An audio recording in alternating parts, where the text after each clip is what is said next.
Hello everyone, myself Nilesh Prasad, and today we are discussing the new topic of chemical thermodynamics, and the topic name is second law of thermodynamics. Okay, the first question arises is why we need to study the second law of thermodynamics, because we already discussed about the first law of thermodynamics. Okay, in first law of thermodynamics, uh, if you talk about the second law of thermodynamics, okay, the first question arises from us is why we need to study, why we need to study. Okay, this is a first question and very important question for the second law of thermodynamics. Why we need to study the second law of thermodynamics?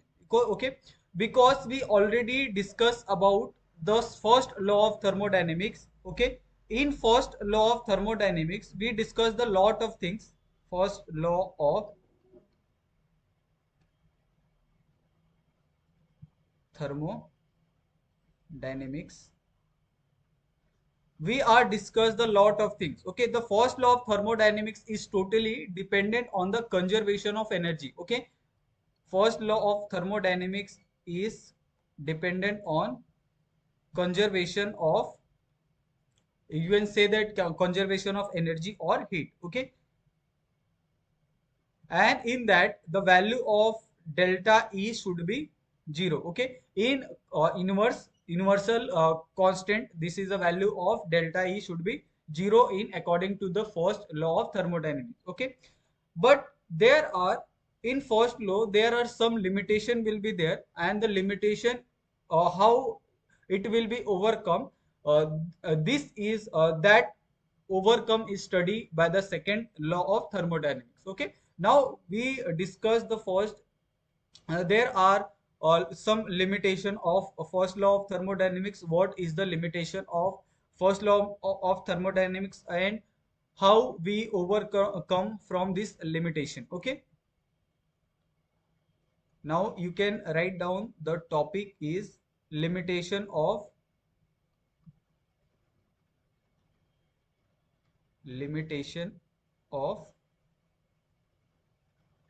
first law. Okay, what are the limitation of first law of thermodynamics? There are a number of limitation will be there.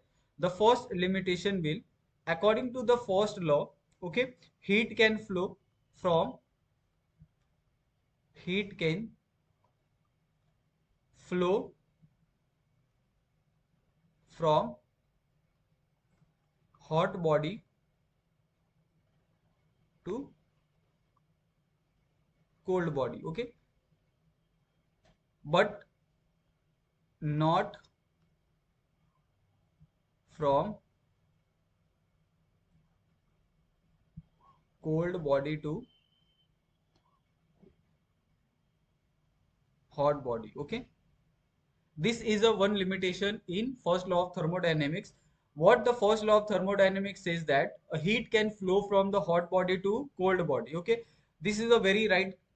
Okay, but there is problem in that key, only the heat are not flow from the hot body to cold body, but it also can flow from the colder body to the hotter body.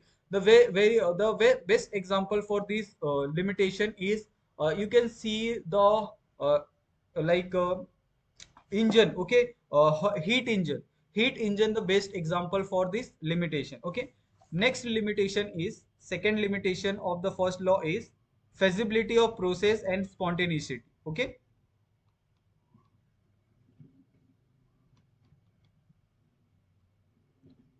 feasibility of a process and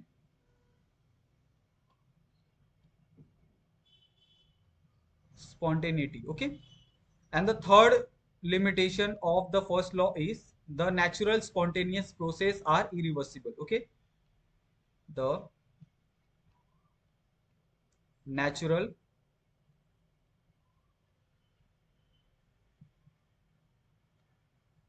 spontaneous process are irreversible. Okay, you already study in the first law of thermodynamics. If uh, in the first law of thermodynamics, the conservation of energy we are study. Okay, on that conservation of energy you study, if we pass the any amount of energy to the any substance, okay, that amount of energy we can't get back, okay, from that substance.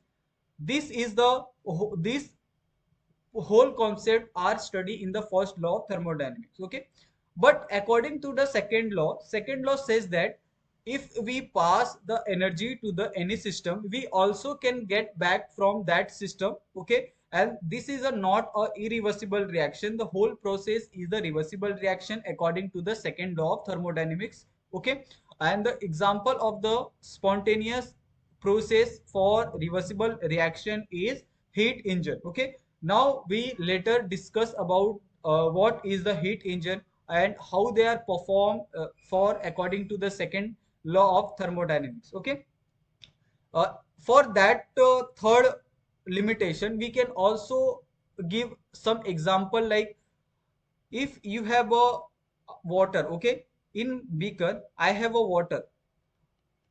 Okay, if I add some amount of salt in that water, the salt will be dissolved. Okay, correct. But my question is, if if in that whole process, uh, if I am if I am getting back my salt, how will I get back the salt from that water solution without any doing any work? Okay, without any doing any process we not get back salt. Okay, this is a fine this I think you understand what I say. Okay, if any water, if I take a water, okay, in that water I mix a salt, salt get dissolved, correct.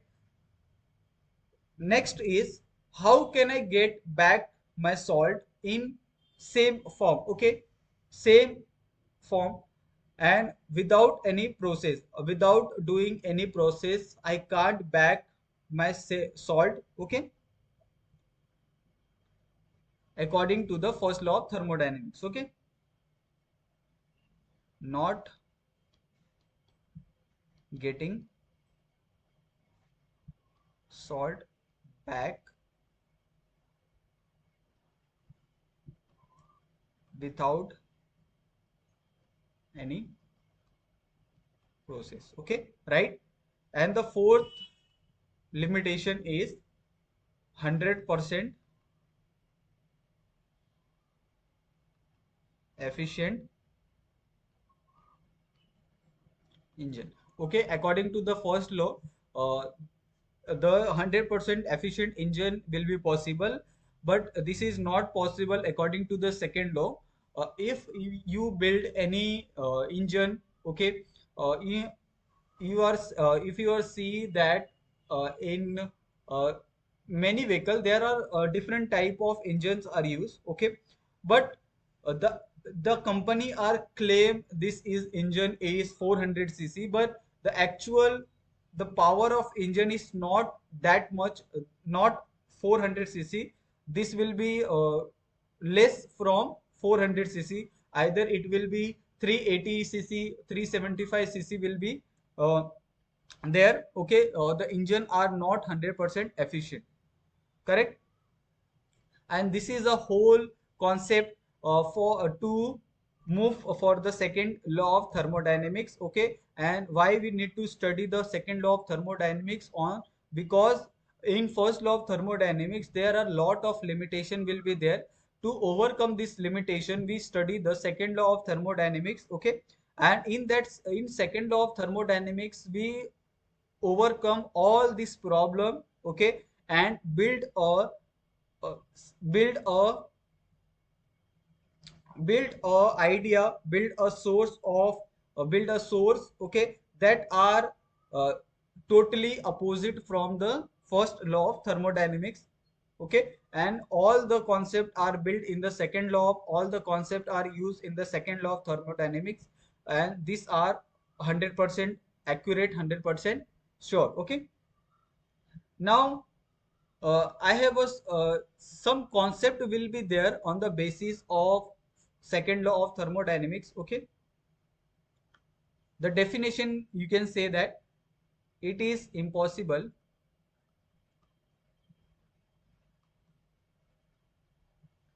to construct a heat engine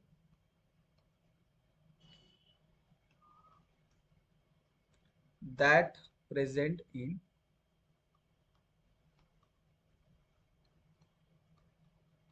cyclic process and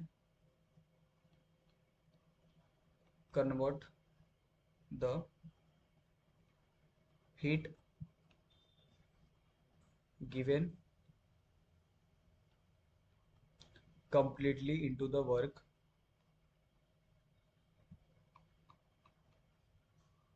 without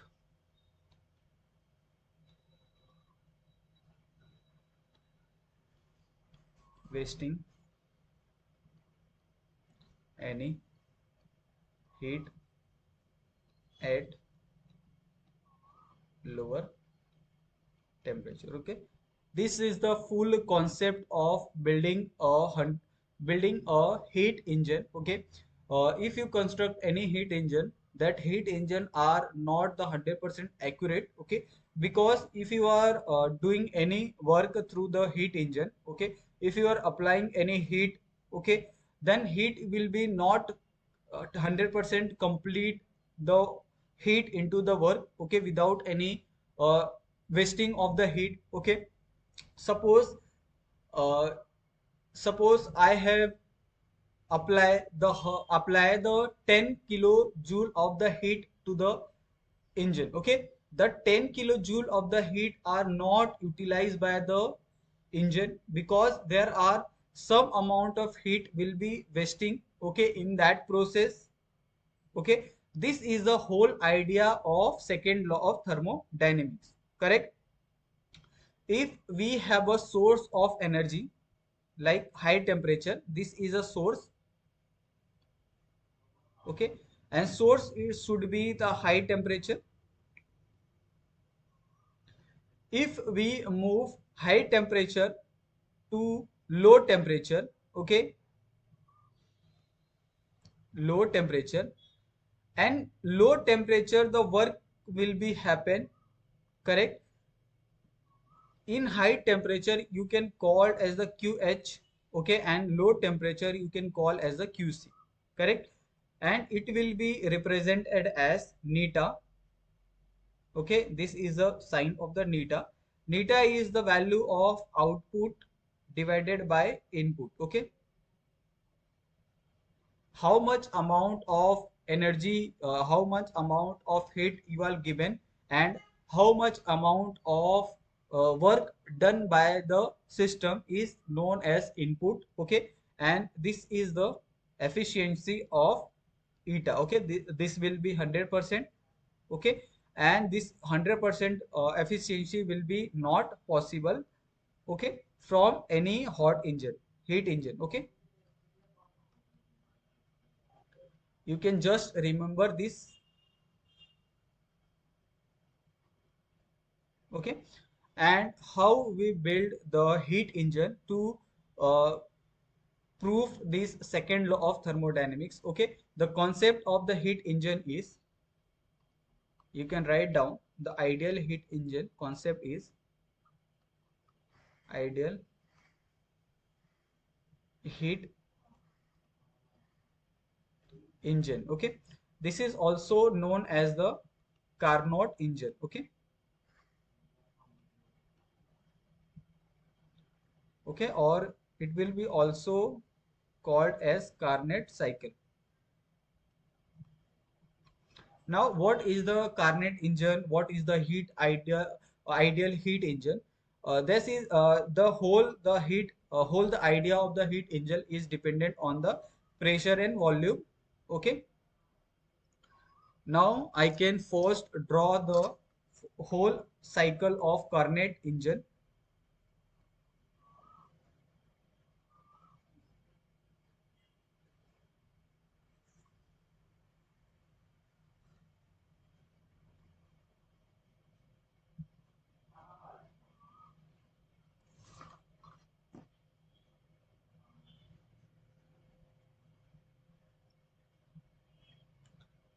On the y-axis we have to consider the pressure. Okay, pressure are increasing. On the x-axis this will be volume. Correct. On pressure we consider the point A. This is a point A. This is a point B. Okay, this is a point C. This is a point D.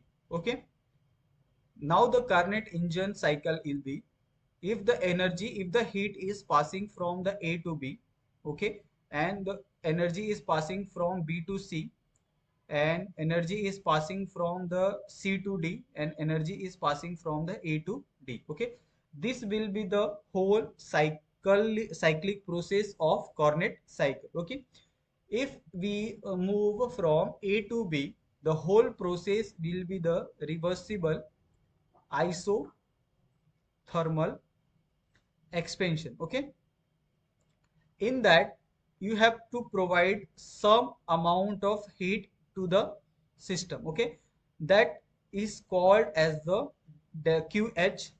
Okay, and in the point of A, the pressure is will be P1.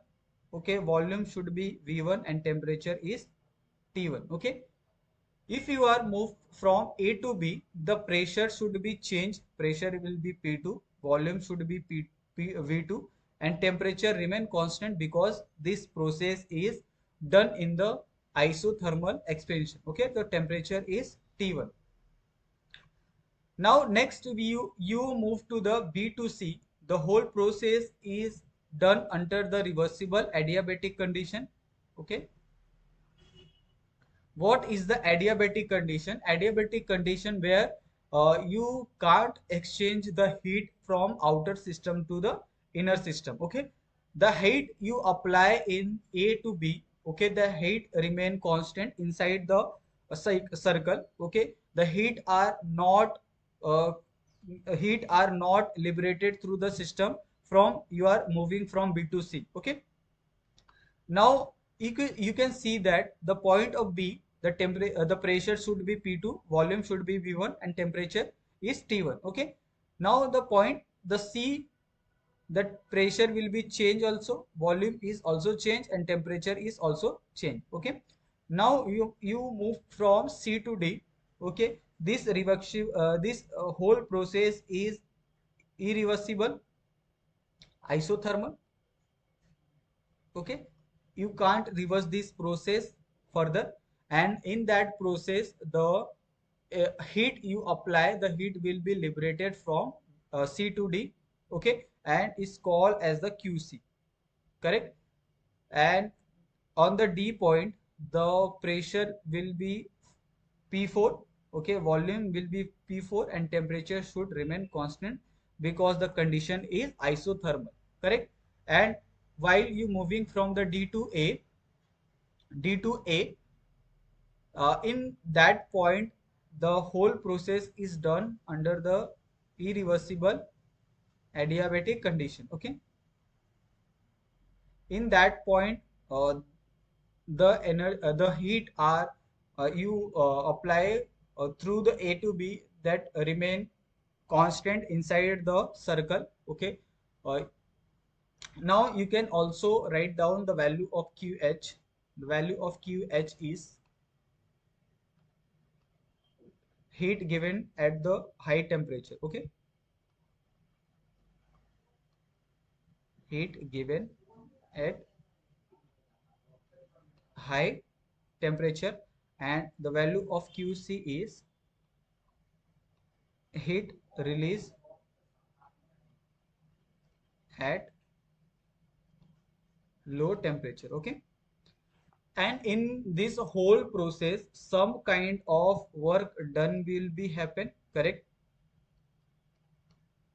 And this whole process are done in any efficiency. Okay, it denoted will be the neta. Okay, and you can also see the graph of this Carnot cycle. Okay, now move to the next point, how we calculated the work done in uh, Carnot cycle. Okay, you can easily calculate work done by the different method, like for isothermal process, if you are moving from A to B, the work is another. Okay, if you are moving from B to C, work will be different. If you are moving from C to D, work will be different. If you are moving from D to A, work will be different. Okay, now we can calculate the total work for that coordinate cycle. Correct. The first point of this coordinate cycle is, first we calculated the coordinate work done. Okay, work done calculation.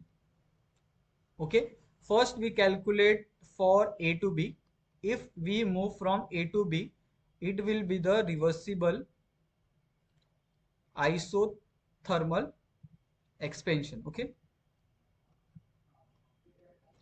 in that process the work will be W is equal to minus nRT ln V2 divided by V1. Okay, in the place of minus you can also write down the positive nRT ln V1 divided by V2. Okay, this is a work done by A to B while moving from A to B on reversible isothermal expansion. Correct. Second one is reversible adiabatic expansion. Okay, reversible adiabatic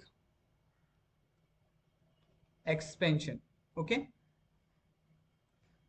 in second process you are moving from B to C. Correct. While you are moving from B to C, there are some kind of work will be happen. Okay, in adiabatic condition, the value of delta U is equal to Q plus W. Okay, in adiabatic condition, Q will be 0, delta U is equal to W. Okay, you know the value of delta U is equal to NCV dt is equal to W. Correct. NCV dt is nothing but the difference in the temperature. You can write down in the place of dt T2 minus T1 is equal to W. Okay, minus NCV T1 minus T2 is equal to W. Okay, this is the second work done calculation for the reversible adiabatic expansion. Okay, this is a second equation. Now the third is reversible isothermal compression. Okay, third point is third point is reversible isothermal compression. Okay, the third point is carried out in between you are moving from C to D. Okay, how can we find the work done work done from reversible isothermal process? Okay, you already know the value of work is minus nRT. Okay, ln V4 upon V3. This is the value for reversible isothermal compression. Okay, because we already get the value of AB. Okay, this is the value of reversible isothermal expansion. Now this is the value of third one is value of reversible isothermal compression while you are moving from C to D. Okay, now the fourth point is reversible adiabatic compression. Okay, adiabatic compression. Okay, in adiabatic compression you are moving from D to A. Okay, the value of W is equal to NCV dt. Correct, and work done is NCV, and dt is nothing but the difference in temperature, like T1 minus T2. Correct, This is the work done in reversible adiabatic compression. We already find the all the four different type of work done through the whole process of Carnot cycle. Now we can also calculate the total work done of Carnot cycle. Can we find the total work done? Yeah, I can also find the total work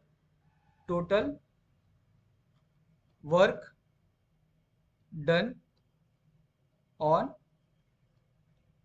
Carnot cycle. Okay, what is the total work done by the Carnot cycle is W total is equal to WAB plus WBC plus WCD plus WDA. Okay, this is the value of total work done on the Carnot cycle. Now put the every value.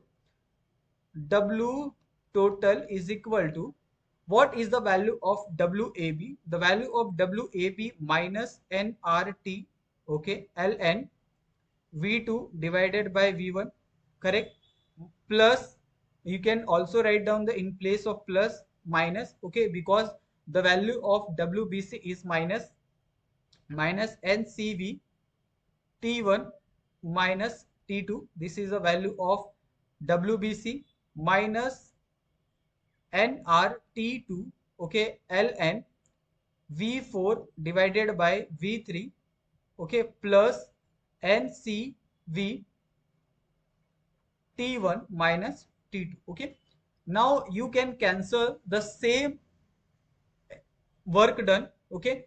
You can see the NCV T1 minus T2, okay, and NCV T1 minus T2, okay. This will be cancel out, okay. What will be remaining is minus nRT, correct, ln V2 upon V1, correct, plus nRT2 ln, here you can write down in the place of V4 upon V3 is V4 upon V3. This will be the negative sign, okay. This is the value of total work done. You can also replace V4 upon V3, okay, with V1 upon V2, okay. V4 upon V3, the both the value are same. If you want to write down for in place of V4 upon V3, you can also write down the value of V1 upon V2, okay. This will be also correct, and this is the value of total work done, okay.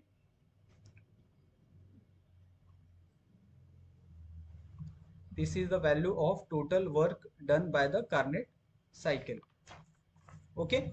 On the basis of this Carnot cycle, okay, or work done by the Carnot cycle, you can see there are lot of question will be there in your exam, in your competitive exam especially, okay. Or now you can easily solve the all type of question, okay, related to the second law of thermodynamics. Second law of thermodynamics is basically the law where we can solve the all the limitation happen in first law of thermodynamics, okay. All the limitation first we are corrected by the second law of thermodynamics. This is the second law of thermodynamics is, okay. Now if you are having any doubts, or if you are having any problem, okay, in this topic, you can simply ask me on my Instagram ID or my on my Telegram channel, okay. And you can also comment down on that video, correct. And please do not forget to subscribe my channel, and you can also share with your friends and tell them to please subscribe my channel for different type of science related video, okay. I can also post the video related to your academic like 10th class and 12th class. Also I can upload video for CBSE, okay, from now. Thank you so much for watching my video, and please do not forget to subscribe my channel, okay. I can see you in next video. Thank you so much for supporting us. Thank you so much.